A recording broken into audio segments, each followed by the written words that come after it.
We're up to chapter 20, verse 21. Chapter 20, verse 21.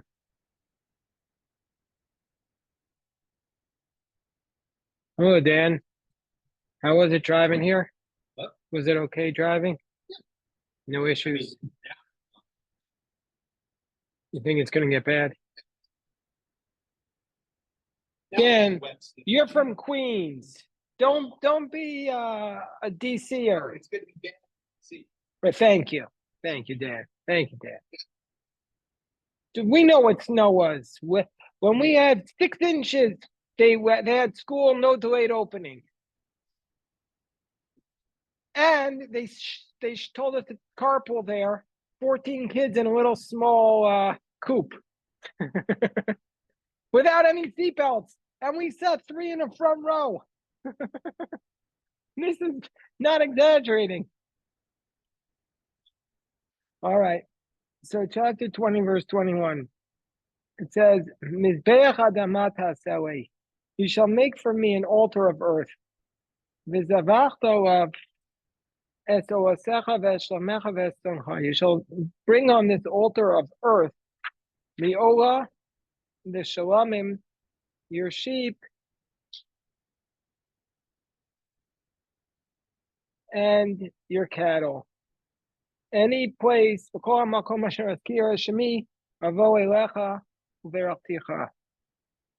come to you and bless you.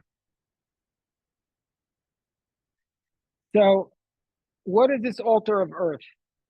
This altar of earth, we know because it has the korbanot brought in it, the offering, is the same altar that sometimes is called the altar of copper and the external altar from the temple. It's not the one that, there were 2 altars in the temple. One was called the golden altar or the altar of incense, and one was called the altar of earth. And that's this one. So this was outside the temple, in the courtyard of the temple. That's where the sacrifices were done. That's where the libations were made. That's where the 3 fires were burning. So Rashi says this altar of earth is mechubar ba'adama, is attached to the earth. Shelo yimnu al gabei amudim or al gabei basis, that you can't build it on a base or on a pillar. It has to be right on the ground itself. Alternatively,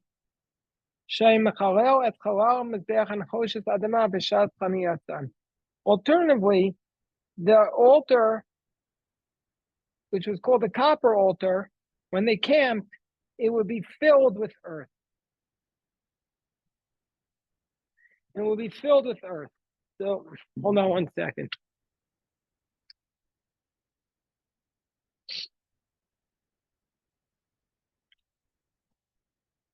The altar will be filled with earth.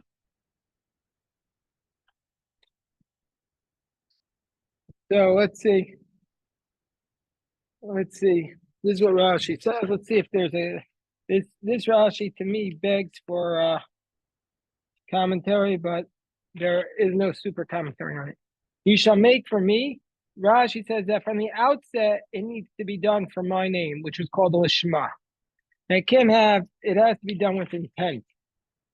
And you shall slaughter upon it your v'davachta at slow next to it. You don't actually slaughter on the altar. You slaughter next to it, Rashi reminds us, and then you bring the animals upon it.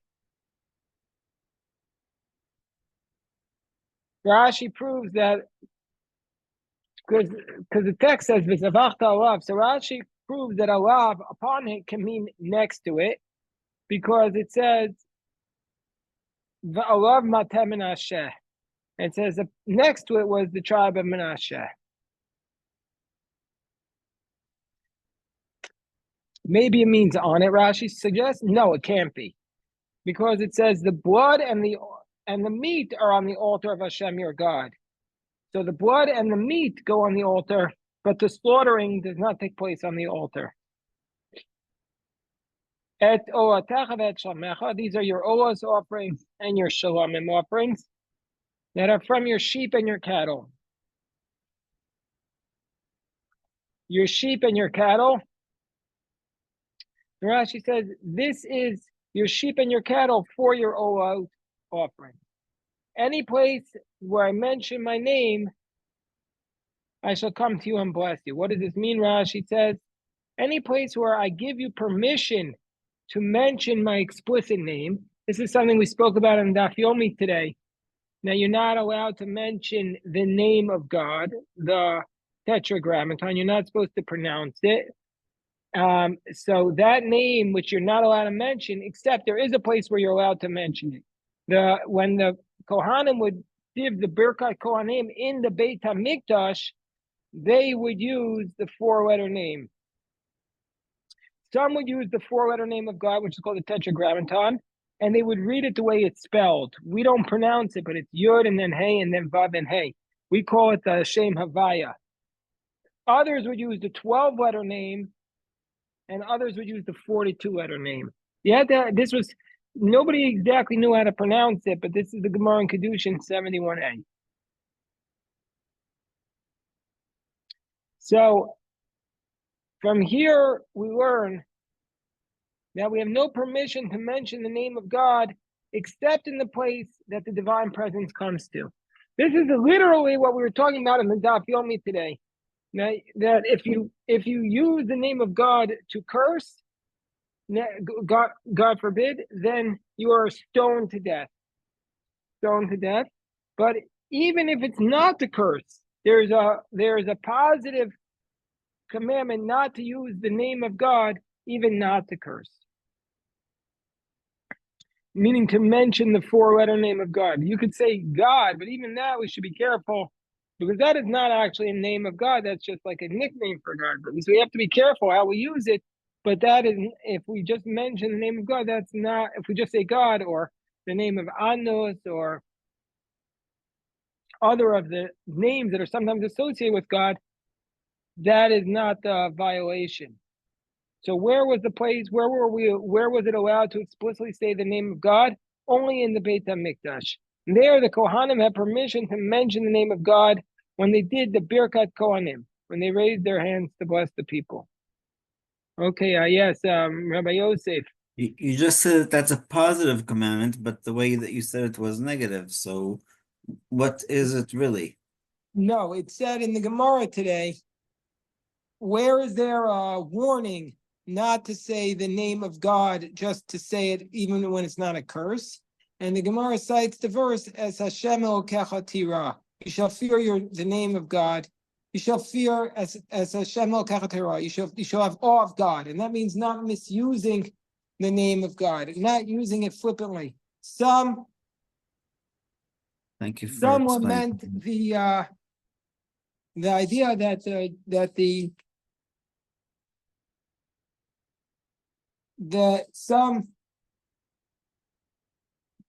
the idea that Christians talk about God a lot more than Jews, but we have a aversion to it. We don't encourage it, using the name of God. Well, that doesn't mean we couldn't talk about God. Yeah, but we don't have to say, oh, this. They say, like when they win the Super Bowl, they say, oh, thank you, Jay. They say that, like. Right, kind of like you're not supposed to call your parents by their name. Very nice analogy. You're not allowed to call your parents by their first name. Yeah. So you're not even supposed to say the first name of your parents to your friend if it's in the presence of the friend. Let's say your father's name. Like, oh, my father's name is this. If you're in the presence of your father, you shouldn't. And also, let's say. Even for an alias? There's a whole question. How do you call him up for an aliyah? You say Avi Mori. You're maybe not supposed to say the name, or have somebody else call him up. Rabbi Yosef, cut you off? Just for clarity, when it says on the bills of the United States, "In God We Trust," do we have to do a double cover in reverence to Hashem's name in the bathroom, or not? Like. I mean, I don't want to give a opinion on that, but the assumption in my mind is that it wasn't written with it was just printed without any intent But I heard a shaila that somebody wrote, somebody like a shopkeeper was given like a 100 shekel note, and it said on it Shema Yisrael Hashem Elokeinu Hashem Echad, and they actually wrote out the name of God. They wrote out Yud and then Hey and then Vav and Hey.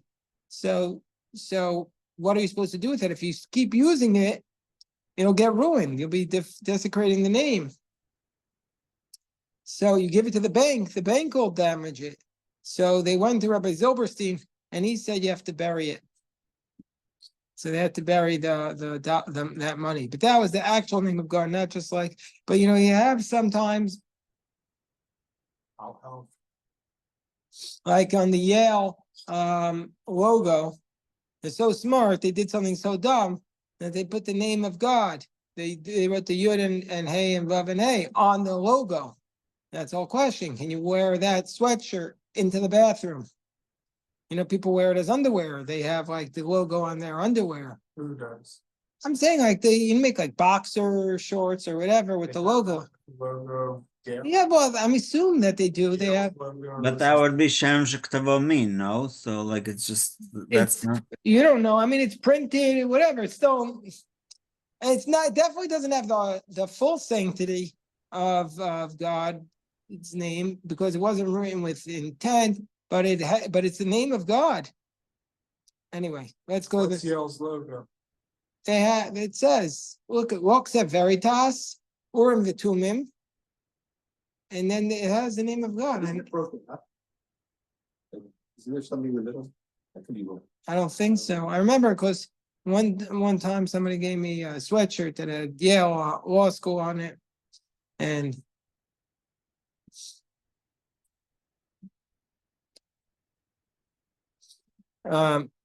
so that one happened. Okay, so let's do the next verse. I'm going to read now 2 psukim together because I want to get to the explanation of the Noam Elimelech on it. The Noam Elimelech has a comment on one of these verses. I know it's not Rashi. We're going to do the Rashis, but first I want to get to the Noam Elimelech. If you build an altar of stones for me, you're not allowed to hew out the stones, because you're bringing a sword upon it. So the stones cannot be hewn out. That's why the Beis Hamikdash was built using the shamir, a magical animal that was able to carve out the stones without hewing them. And do not go up on steps on my altar. You should not reveal your nakedness upon it. So we're going to get to the Rashis in a moment, but first I want to read what Rebbe Elimelech says. And not every verse does Rebbe Elimelech have a comment. So let's see what this says from the great Noam Elimelech. He says, Adam shezacha da'ato olav u'miskader b'ma'alos tovos sheyesh bo, bo lidei kach sheyiskaru gam ha'chasronos sheyesh bo. V'makom she'ata motzeh gavato shel adam, sham ata makir kol chasronotav. Hu shomer ha'kosev lo ta'aleh b'ma'alot v'lo tegaleh arvoscha. Okay, so let me translate this. You're not allowed to go up on the steps. If you go up on the ma'alot, then you'll be revealing your nakedness. And most people say, well, Rashi says that you'll see the nakedness, meaning to say that the tunic that the Kohanim wore, it was like a skirt. So you could, if you go up on steps, you could see, immodestly, you could see the bottom of his feet. But here, this is what the Noam Elimelech says. A person whose mind becomes so clear, and so as a result of this, he becomes impressed with his good character, with his good character traits, and then he'll come to the point that also his defects will be revealed. If a person thinks that his koichos are so good, then eventually it'll reveal his defects. In a place where you find the arrogance of man, that's where you'll find all of his defects. That's why it says in the verse, do not go up, don't become arrogant, because then you're going to reveal your nakedness, reveal all your defects. That's what Rebellion Melech says. Toby. How are you, Rabbi? I'm so. Listen, the roads are getting worse. Are they? They're getting bad. It's starting to stick. Yeah, it's definitely starting to stick. Really? Go look for yourself. Okay, so when we get the minion, we'll dive in a little early. If we get the minion early. It's starting. So drive slow. You'll be okay going home Oh, tonight. it will be okay. Me, Mo, and Elon, we came as a pack. Okay, good. Look, if you break, you know what you guys should do? You should just sleep in the yeshiva tonight. That way you don't have to worry about getting here in the morning. Yeah. Okay, let's read the Rashi. He's on time, Yeah, be here on time. V'mizbeach havanim, we're in chapter 20, verse 22. In Mizbeach havanim, if you build an altar of stones, Rabbi Shmuel says, Kol im v'im. Hey.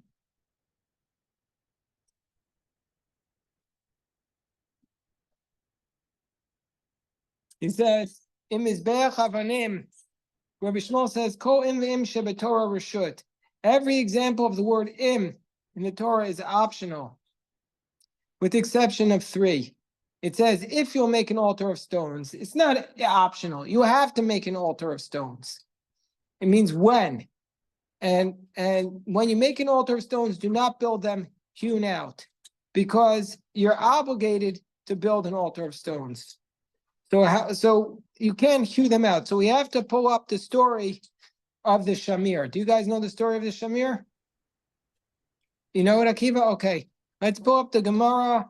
I think it's in the Gemara in Ksubos, Rabbi Yosef. Rabbi Yosef, I think it's in the Gemara in Ksubos. Maybe we could pull it up while Jerry asks his question. Yes, Jerry.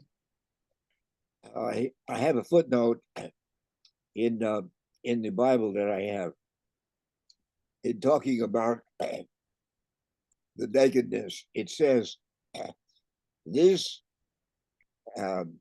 contrasts with many scenes in ancient Near Eastern art that depicts priests' offerings in the nude. So apparently, this particular pasuk is a direct opposite of what other cultures were doing. That's an excellent point, Jerry. I never actually recognized that, but that's an excellent point. That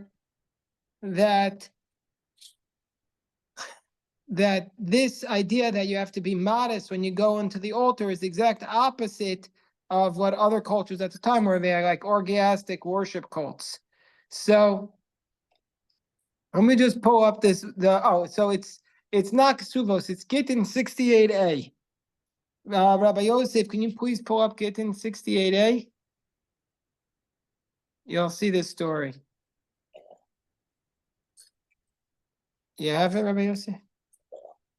Okay, so basically what happened was, so Shlomo Melech asked his advisors, how am I going to get the stones for the temple if I'm not allowed to use a chisel or an axe to get the stones? Because I can't because you can't osif nas and gazis. So how am I supposed to make stones for the temple? So they told him the shamir. But how was he? Do you know who was guarding the shamir? Anybody know which bird was guarding the shamir? I'll give you a hint. It's the national bird of Israel today. You know what that is? No. You know what the national bird of Israel is? The cuckoo bird. No. Yes. No. The national bird of Israel is the hoopoe, called the duchifat. Oh, okay. So, yeah. So there's different names. A big Yeah, bird. duchifat. Okay. It's got a very distinct head, whatever it's called, crown. It's called a hoopoe. Israel figures would take a non-kosher bird and make it its national bird. I mean, you're not gonna make your chicken the national bird, I understand that, or a turkey. So but they could have made a dove. They made Rabbi, it, they were forced to choose a national bird because of the Olympics in Shanghai. Anyway.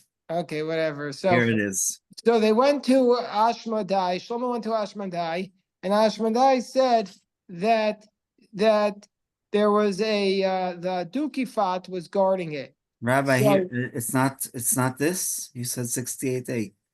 Yeah, I'm not sharing. yeah, I see it. Okay.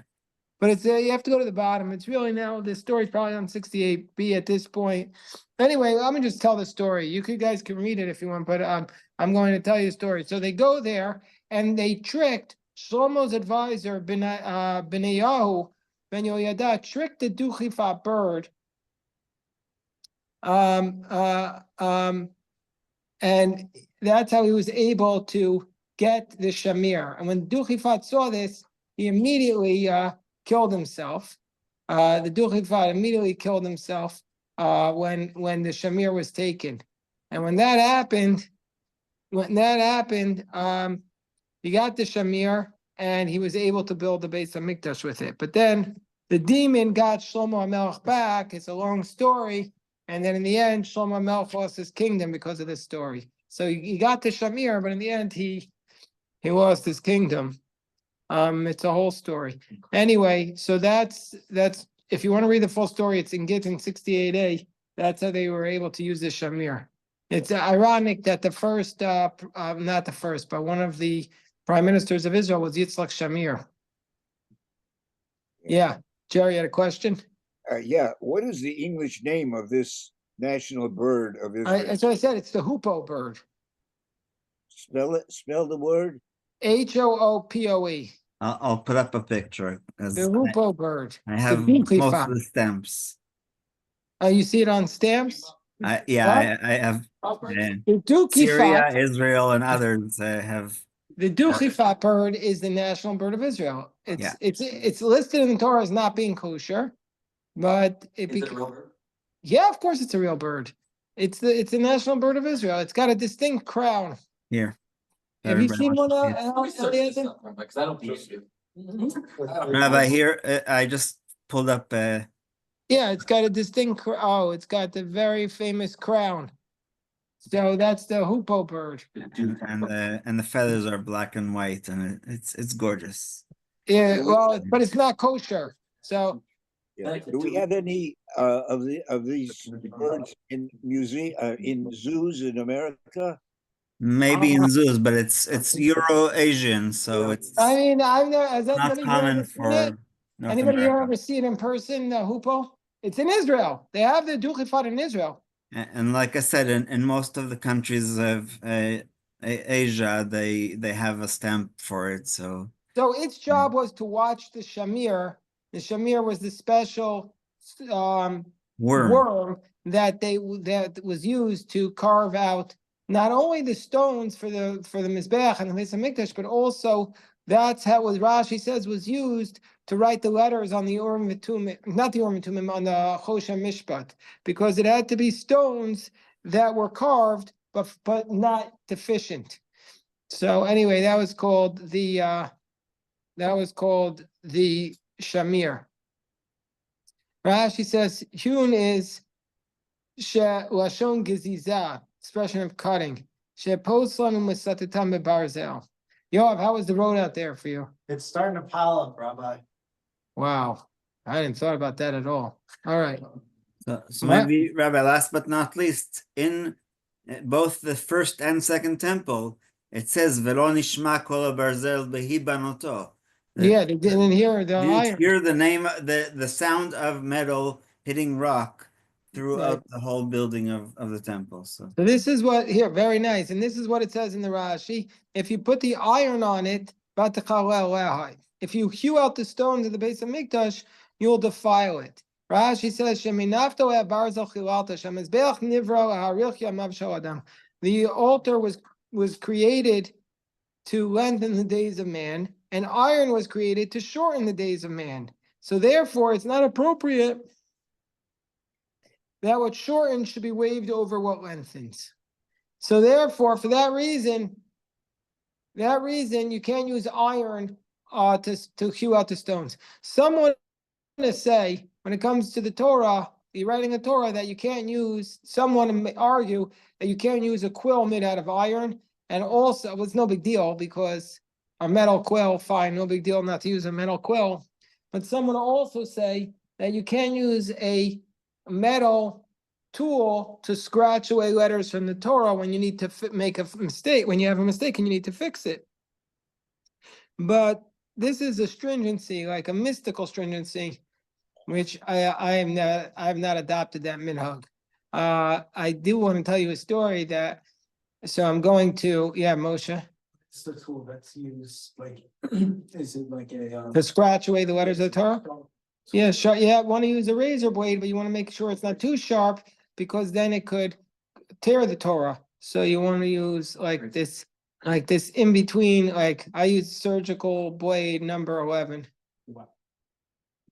Wait, so I guess at one point, if you file it down, like, if you mess up like twice, I guess you just be through the paper.